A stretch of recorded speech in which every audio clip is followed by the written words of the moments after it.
Hello and welcome to the JJ Redick podcast. We have a great show for you today. I'm excited to have on the executive director of the NBPA, Michele Roberts.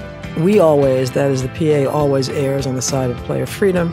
And if a reduction in player freedom is the cost for, quote unquote, more parity and more competitive balance, we will resist. Michele is someone that I've tried to get on my podcast a few times, and I'm really excited to have her on today. We talk about a bunch of things. It's a really wide-ranging conversation, but we talk about the fan backlash of Cavs versus Warriors round 4, why NBA players have more freedom to express themselves than some other athletes in different sports leagues, and what the NCAA, the NBA, and the NBPA is doing about the one-and-done issue in college basketball. We hope you enjoy.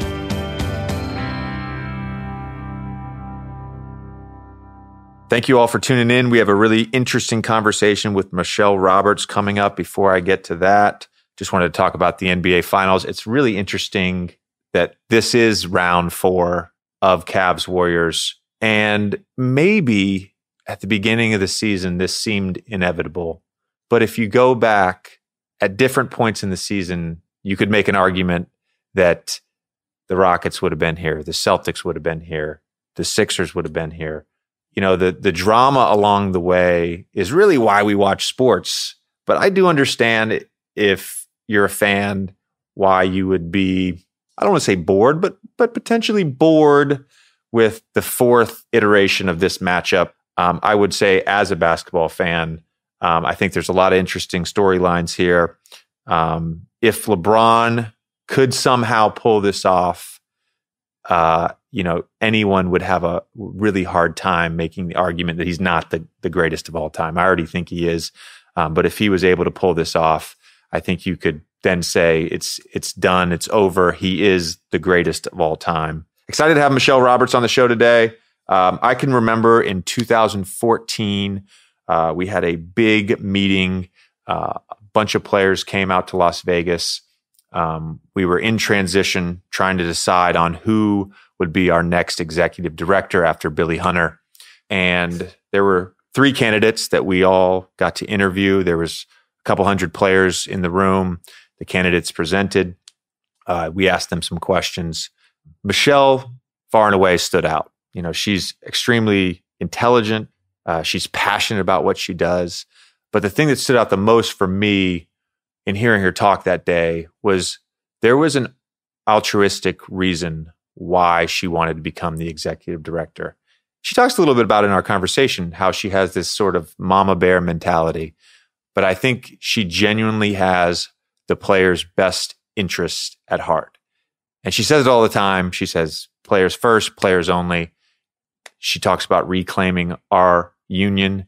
She has done that. She's been an amazing executive director. I think all the players are happy, and we feel like we're very blessed to have her as our executive director. So without further ado, let's get to my conversation with Michele Roberts.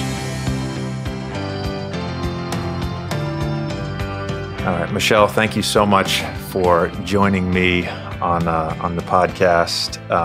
We've tried to make this happen a few times in the past. We have. Really excited that we finally got this done. We are a day away from the 4th iteration of Cavs Warriors. Jesus Christ. We are. Do you think that it's fair for the average NBA fan, or even the more dedicated fans who maybe are part of NBA Twitter, to have a little bit of backlash against sort of this series happening again? Of course not. Look, I mean, unless there is a decision, and I'm not aware of any pending decision to change the rules, finals means best team in the East versus best team in the West. And this competition has demonstrated who those teams are. Look, I'd be the first to say it would have been an interesting difference. Having said that, I want to see the best team in the East play the best team in the West. And that's what we're about to see. So I can't wait. Are you surprised that the Cavs made it back?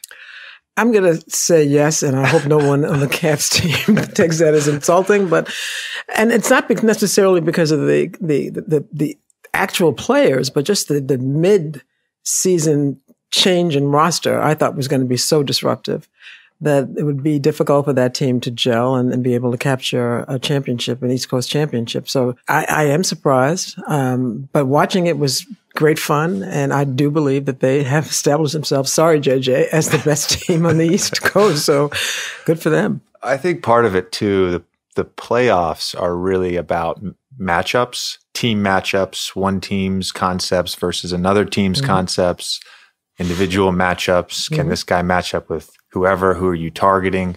And we've seen that more and more. And I think the difference is like LeBron is so smart and is able to manipulate so many things.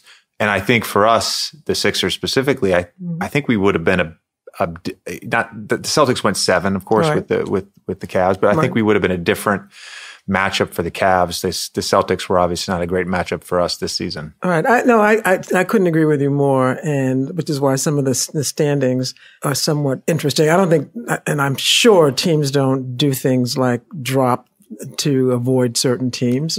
I'm sure that doesn't happen, but a lot of the luck that occurs, the landscape of the East, I think in particular, could have changed quite dramatically had there been different matchups.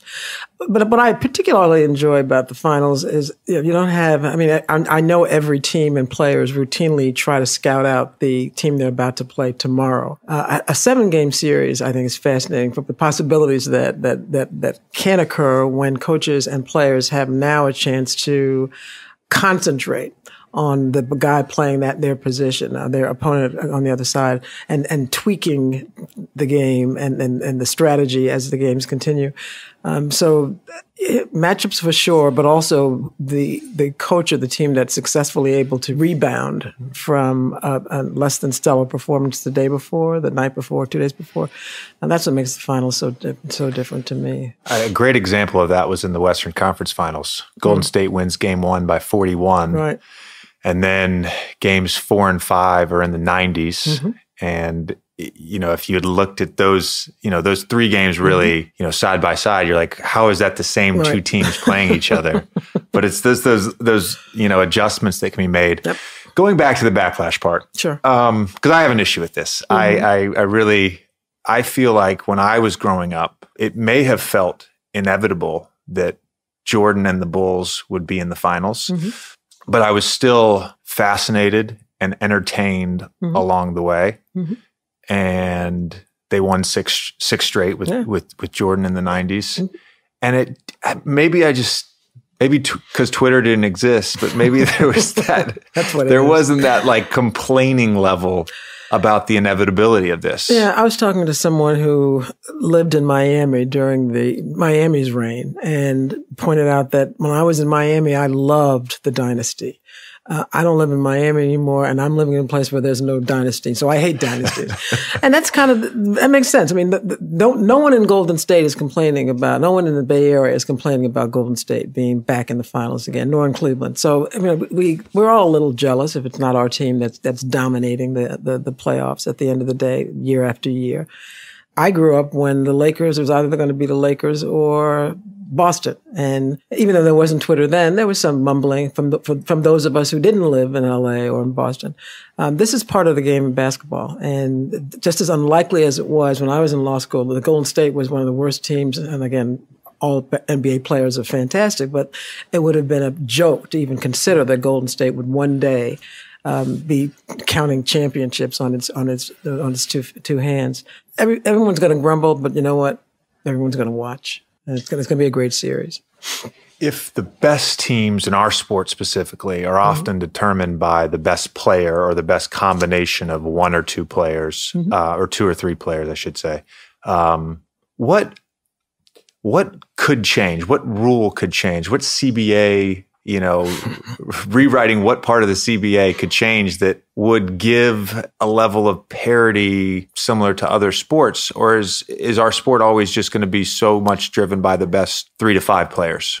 I can't say that I can make an informed or intelligent argument about what other sports are doing and what we should do or what we can do, because I'm not as familiar with other sports. I do think, though, that in our sport, and as far as the CBA is concerned, one of the things we fight very hard for our players is the freedom of movement.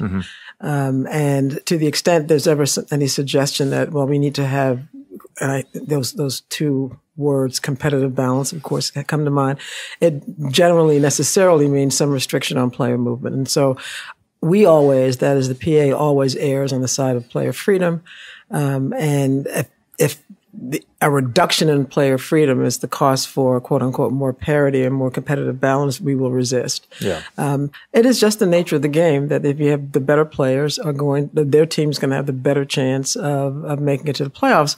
It's not the rule, because a lot of we got 28 teams that are not playing with phenomenal players that are at home watching these games. So I don't worry about it. I think it's interesting. I love the way teams strategize. I love the way players strategize in terms of where people land. This kind of squawking always takes place at finals. I mean, it always does, because unless all 30 teams are in the finals, you got 28 cities filled with fans that are wondering if there's a way to improve it. What they really want is a way to get their team in the finals. And I get it. I live in New York. Yeah. Good luck. Doc Rivers used to always remind us, he used to always say, it's a competition, and it is a competition. That's right. Like, you're going to have a lot of unhappy players, a lot of unfulfilled players, and a lot of unhappy and unfulfilled fan bases this time of year. That's just the reality. Absolutely. I know you're on Twitter. You have a Twitter account. I don't know how active you are and how much you kind of follow along with the NBA Twitter timelines and storylines. But to me, it's like one of the most fascinating parts of our sport. We had the great emoji war of 2015 with DeAndre Jordan and his hostage situation. There was soup throwing earlier in the season, which was a whole fun day on Twitter. You could make an argument that all this stuff is actually great for our sport, even though at times it maybe seems like a distraction. As long as the back and forth doesn't end up becoming cruel, mean, condescending, insulting, then I'm all for it. And it's another way for fans to engage and for players to engage.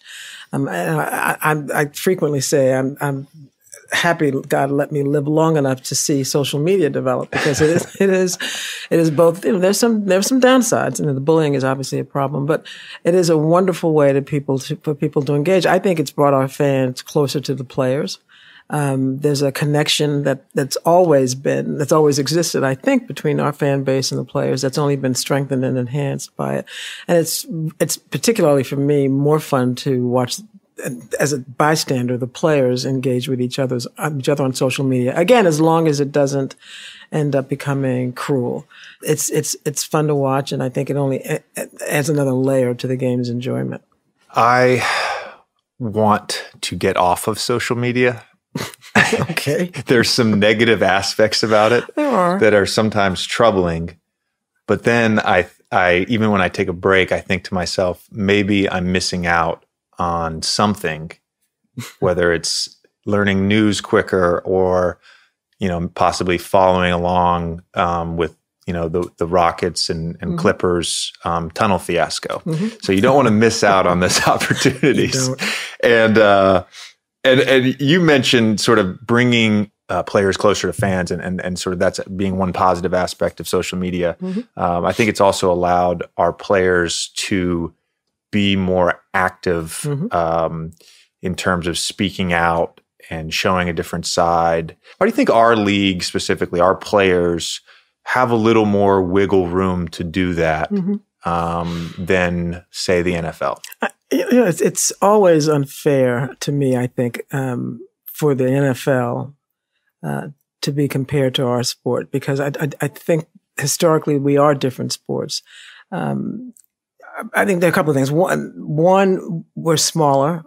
I think in significant ways, our fan base is different. It's younger. Some say it's hipper. I don't know that it's necessarily more progressive, but we do have a fan base that I think is demonstrably different from, for example, the NFL. I think our ownership is also different and much more entrepreneurial. It's younger. And that makes a significant difference in terms of how the league is going to respond to things. We also have a commissioner that, frankly, I don't know I don't know him at all. Never met him, and I don't know that I ever will, but I do know Adam. And Adam has been, as far as I'm concerned, respectful of our players in a way that I frankly would expect of him, but I think clearly in a way that's a little different from the way Goodell interacts with his union. So there's a comfort level that our players have that I unfortunately don't think that the football players have, because there's some inability for those players, the football players, to feel that they can trust the commissioner. I'm reading the same stories you are, but the only thing that I found that I cannot imagine ever happening in our game is not the imposition of a rule. Rules happen, and there's some leeway that commissioners have. But what I found remarkable was the failure to communicate the rule change to the players, even if it were only to announce it. I cannot imagine learning about a rule change of that significance from television. I can't imagine that Commissioner Silver would ever, I frankly say, disrespect our players that way. And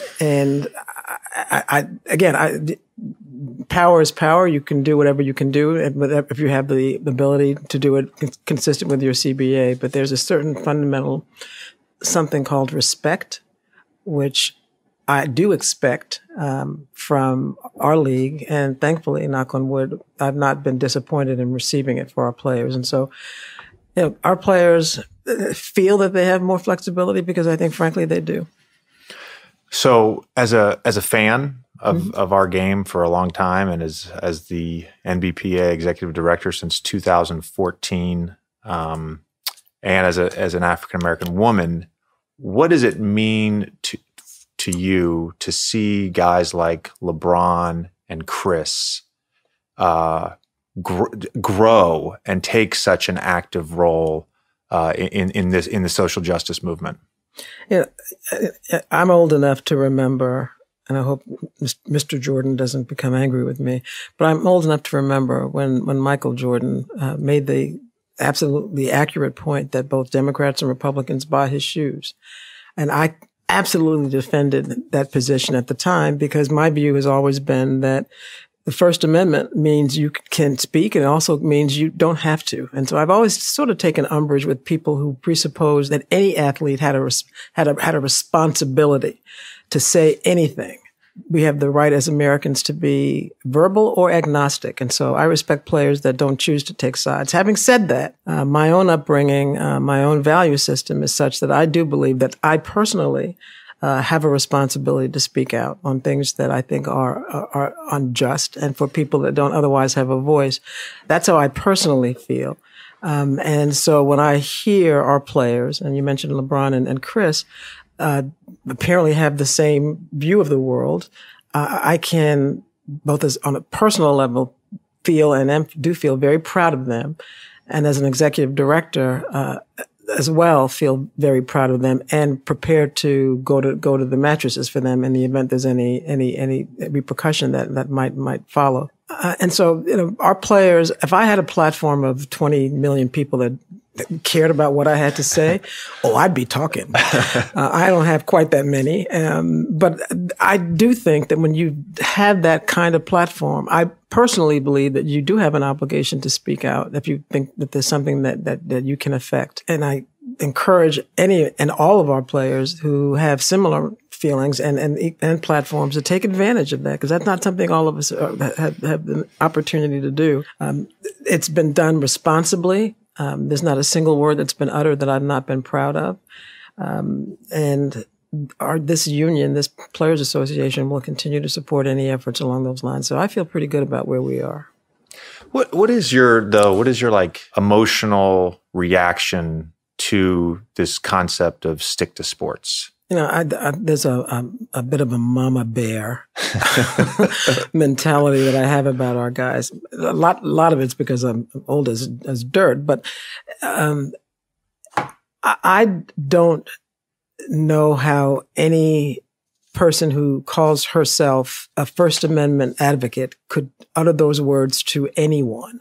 To suggest that your livelihood dictates your ability to speak out on a position or not is, frankly, I can say kindly un-American, but more accurately, ridiculously stupid. And so when I heard it, my first response was, of course, to become angry. And then I decided I wasn't angry anymore. I just felt sorry for anyone who was so unbelievably uninformed that she would utter those words. And so I thought the response was exactly right, and that was to tell her to shut up. And unfortunately, she's still talking, but in any event, it obviously did not chill our players at all. They've continued to speak out, and I don't doubt that they will continue to speak out. I want to change gears a little bit. Our licensing agreement recently expired, and our Players Association has taken back those rights under a program called Think 450.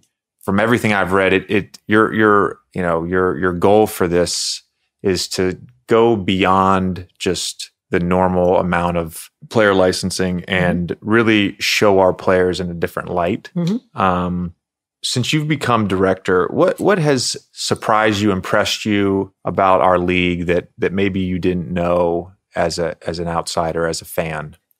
As a fan, I enjoyed the game, and I didn't think about the game as anything other than a game. It is a game. There's no doubt about that, but it's a business. It's a very successful and lucrative business. Billions of dollars are being made in connection with this game. Tens of thousands of people are able to make and enjoy a livelihood because of this game. But it is a business, and there's nothing wrong with that. I just didn't focus on the game as a business. I focused on it as a game and as entertainment. What I found, in addition to making that realization, what I found to my delight is that even though I didn't realize it was a business, the players did. I frequently refer to our players as CEOs of their own individual brands, and I've been consistently impressed with how our players are managing their brands. The group licensing, and you're right, the agreement we had with the league was such that the league managed our group licensing rights for us. We paid them a premium and we split the proceeds. While I noticed that our players understood that there was a business and were operating their own individual businesses, we were not, as a union, engaged in the same entrepreneurship. Engaged in the same management of our revenue. So when we took our group licensing back, it was a reflection of our desire as a union, frankly, to replicate what our players were doing, and that is running our own business. And we are. We will be 1 year old in about 4.5 weeks. July 1st will be the first 1 year anniversary of our having taken our rights back. And what we're able to do, and this is not to be critical of what the league was doing. We don't have any. We take no issue with the quality of the work the league did. What we want to do, though, is put our own flavor on it. We want more of our players to be engaged in the management of our group licensing rights. We have a player advisory board that is now on board. And we're trying to not merely secure sponsorships, but engage in entrepreneurial activity that reflects the interests of our players, the talents of our players, and utilize more of our players. Our players, again, individually have done quite well for themselves. The reason we selected the name Think 450 is because we want, as we promote our brand, our group brand, to have our sponsors, to have our fans, to have the world think of all of our players and the value that we collectively bring to this enterprise. So, it's been a year. It's been a lot of fun. What I particularly enjoy is the involvement of our players in the process. And so the first year has been feeling out the market. We've done very well financially, as the players will learn at our summer meeting, if I might plug that, for July 10th in Las Vegas.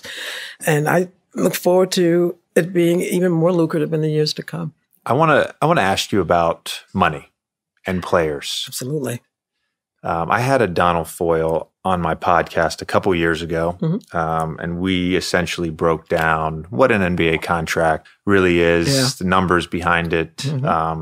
We talked about some of the pitfalls that players make. The statistic that gets thrown around, I believe, is 60% of NBA players within 3 years or 5 years are in financial distress. That's the number that has sort of been regurgitated. That's the erroneous number that's been regurgitated. And so that's what I wanted to ask you about, Right. because I have seen in my time in the NBA a fairly large shift in mindset amongst my teammates and my friends in the league.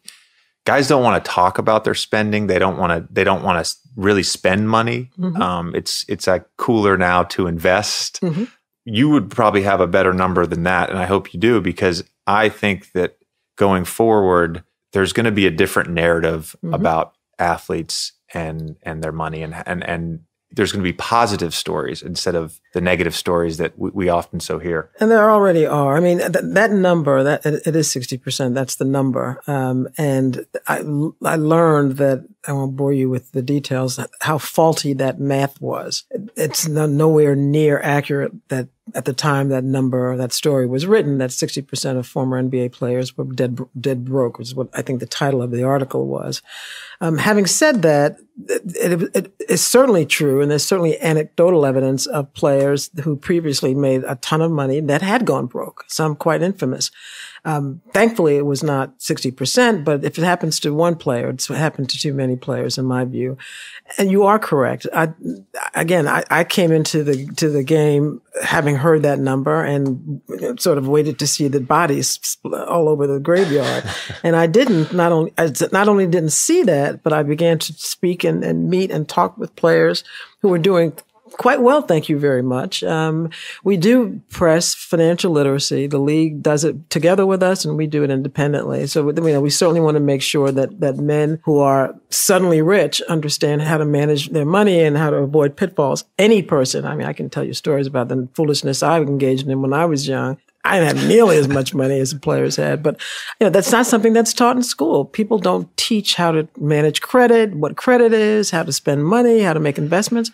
But what I have observed are players who are very attuned to wanting to figure out ways to manage their money. The average time spent by a player in the league is a little under 5 years. So players are mindful of that, and they understand that this is the time in their lives that they are likely most able to maximize their earning potential. And so I hear nothing but stories about players engaging in entrepreneurial ventures while they're playing, and recognition of the fact that at some point this will end. But again, I don't think it's fair for us to not allow that. Not only is it tough to learn how to manage money, but there are lots of people with lots of not very good motives out there attempting to, I say, stalk our players. Yeah, that was the word I've heard you use before. It is absolutely the case that our players are being stalked. And part of my job, I get a lot of efforts by a lot of people, some with good intentions, but not always, trying to get to the players through me or the PA. We do a tremendous amount of due diligence ourselves. We invite the players to allow us to conduct due diligence for them. Players have taken advantage of that. We've done due diligence on prospective financial advisors, on existing financial advisors, on investment opportunities. We've had players come here with potential investment opportunities or persons who want to recruit them. So it's a process of simply asking the right questions and not engaging in blind faith. I am frankly very proud of the job that I think our players are doing individually to protect themselves.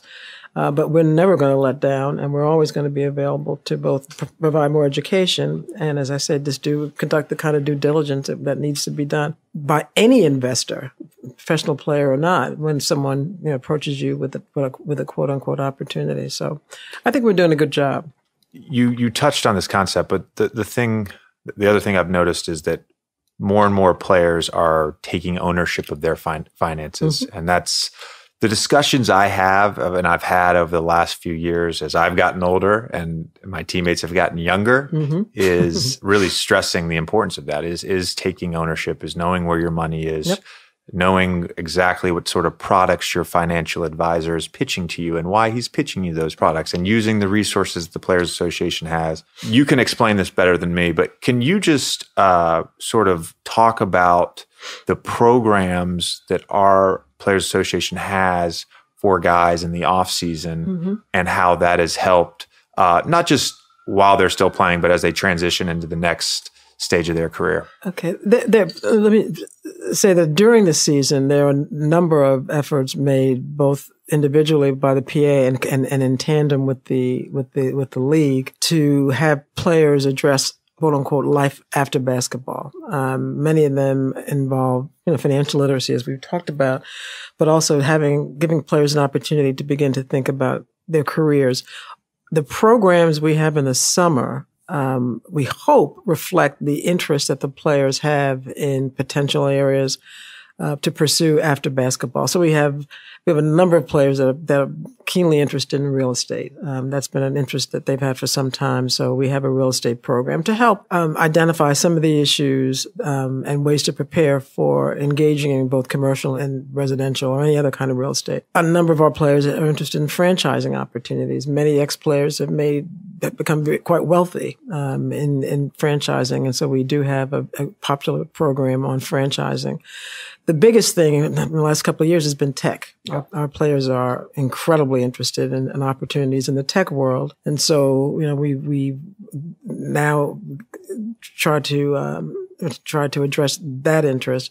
Some of our players have interest in working in what I call the front office, GMs, scouting, running. So we have a leadership program that deals with potential front office opportunities and how to prepare for those. And then, you have the traditional coaching program, those guys that are interested in coaching one day, broadcast. Some of our guys are interested in broadcasting.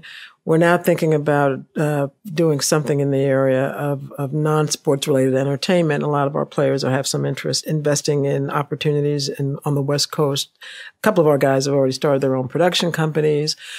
So what we try to do is gauge the areas that the players are interested in, and then hot areas that we want to just introduce players to, and then construct a program in the summer. They're normally only 4 or 5 days to give a player a taste of what those areas involve so that he, if he continues to be interested, knows how to pursue them in a more substantive way. This is when you guys are on vacation. And so we're mindful that, that you don't want to work all year and then have to work more. So we try to be as concise as we can. And the only other program I would refer to is one we started last year. A good number of our players are international players, and they're not here in the States, that is, during the off season. So we started an international business program, just dealing with all sorts of just business, franchising, real estate, any number of other things in Milan. That's become quite the hit among our guys. And we're exploring other countries outside the United States for next year and the year after. Some in Africa, some in South America, because we've got guys, as you know, all over the place. All of it designed to help a player begin to decide what he might want to invest his time and money in once he's no longer playing professional basketball on a full-time basis. I'm actually going to be in Italy during the 3-day thing in Milan. Then you're going to be joining us. I will be sunbathing on the Amalfi Coast and celebrating. Okay. I'm actually there. We're celebrating our 8th wedding anniversary. Oh, okay. Well, I'll give you a pass. Yeah, thank you. I appreciate that. I'll give you a pass. I actually just found out. I didn't know this until 2 months ago during one of our meetings with the Players Association, our reps or whatever, that there's essentially, I don't want to call it financial aid, but there's a sort of a tuition reimbursement program. Absolutely. If you want to both get your undergrad degree. In my case, I've spoken with someone from the PA about, I want to go to business school and kind of what would be paid for, what wouldn't be paid for, et cetera, which I just think is phenomenal. Oh, I agree. That's one of the things we're really proud that we secured in the last CBA negotiations. The other reason, the final reason that I think that players will, that this 60% number will go down and you'll hear more success stories. Well, you'll probably won't hear as many success stories. You'll hear less negative stories. Right. Is that guys are just this is a fact. Guys are going to make more money, and part of that reason was this big jump in the cap. And I have to ask you about smoothing. Looking back, I do because looking back, 2 years later now. Really 15, it started, the free agency spending started in anticipation of this jump in the cap. And then 16, obviously, there was a number of teams, most of the league actually flush with cap space. Yep. And then there was a little bit of a belt tightening last summer. And by all accounts, this summer will be even tighter. So what would you say to someone like me who was not a free agent in 15 or 16, but was in 17 and 18? You take it up with the Lord, right? I'm not responsible for when you decide to leave college, right? You decide to get your degree. I'm glad and proud of that. I wish I'd left early. I know you do. Look, this smoothing meant exactly this. It meant that while the owners were not smoothing, they were not saying, okay, we're going to hold back some of our money and share it. Yeah. What they wanted us to do was to allow for a deflation of the salary cap.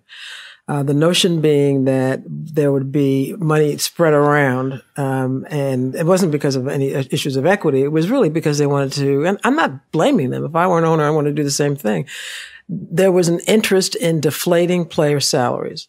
And so while on the one hand, depending upon when you're where you are in the calendar of free agency, you might have said, yes, save some of that money for me. On the other hand, if you weren't, and your calendar had you lucky, how does the PA decide how to do that? I am personally of the view that the free market, if left alone, does just fine. Yep.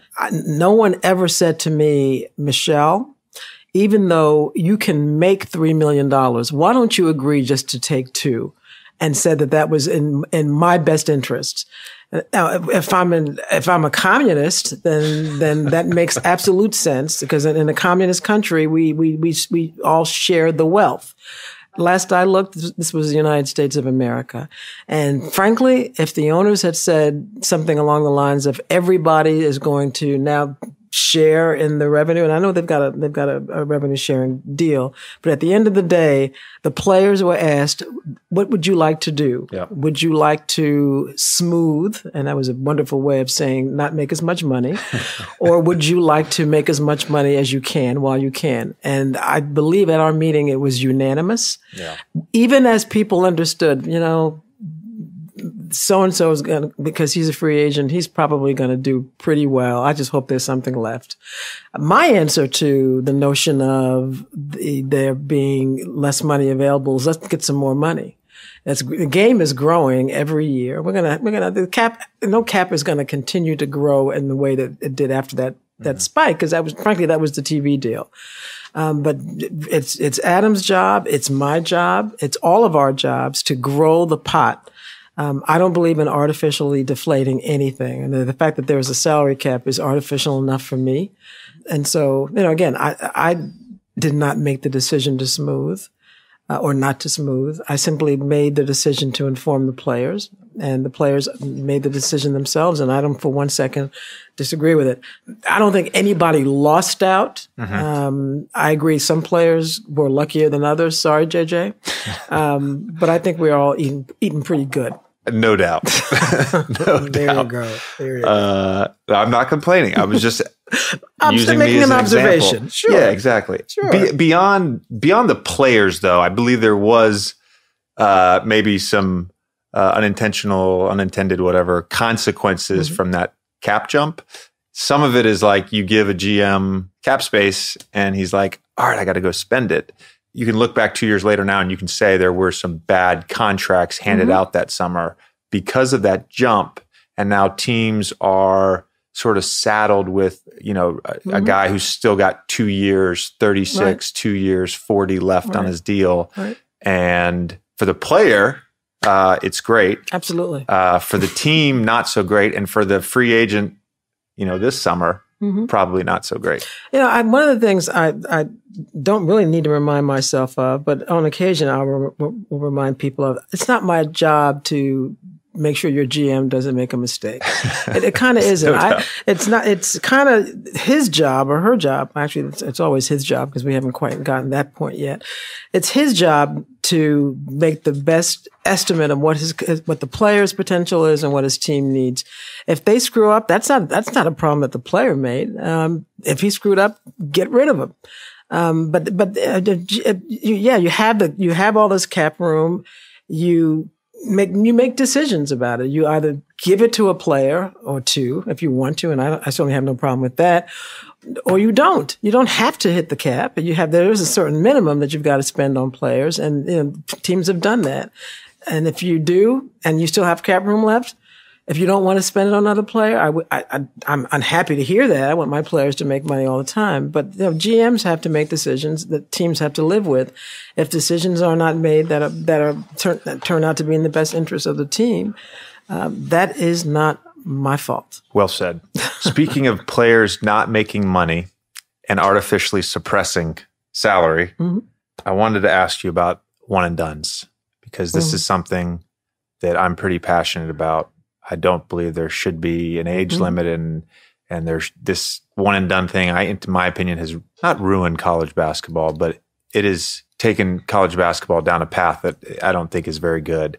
And I believe that you and Adam and the NCAA are all sort of trying to come up with a solution to this issue. Where does that stand? Sure. If there would be a rule change, what's the anticipated time frame for that? Sure. I should start by saying I was not here and therefore take no responsibility for the imposition of the one and done rule. I was a fan when it happened, and I remember thinking that was one of the most outrageous things that the sport had done. Because I, like you, am of the view that it makes no sense to say that when you're 19, you can make money. When you're 18, you cannot. And I will take issue with you in one regard. I don't think that the one and done rule is solely responsible, or even, frankly, for that matter, even plays a major role in problems that college sports are having.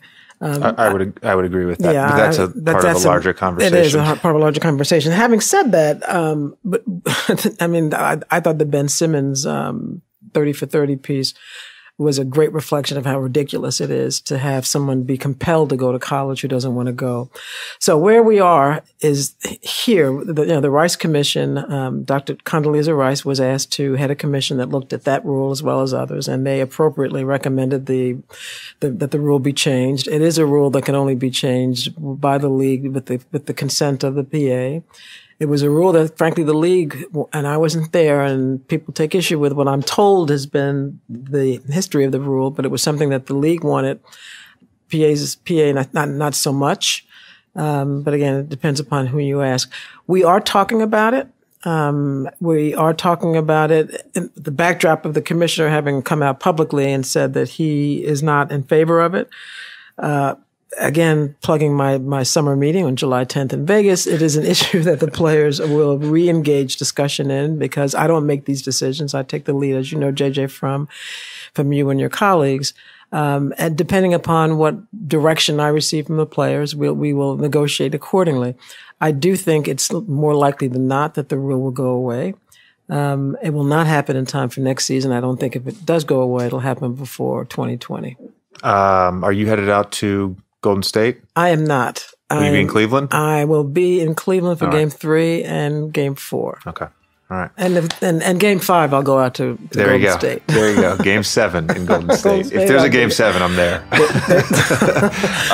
Michele, thank you so much for the time. I really appreciate it. No, it was fun. Thank you for having me. Thank you. Well, that's it for today's podcast. Thanks again to Michele Roberts, and thank you for listening. If you liked the show, please remember to give us a 5-star rating and a nice review on Apple Podcasts. Next time, we are having on Seth Meyers, so be on the lookout for that. Until then, take care.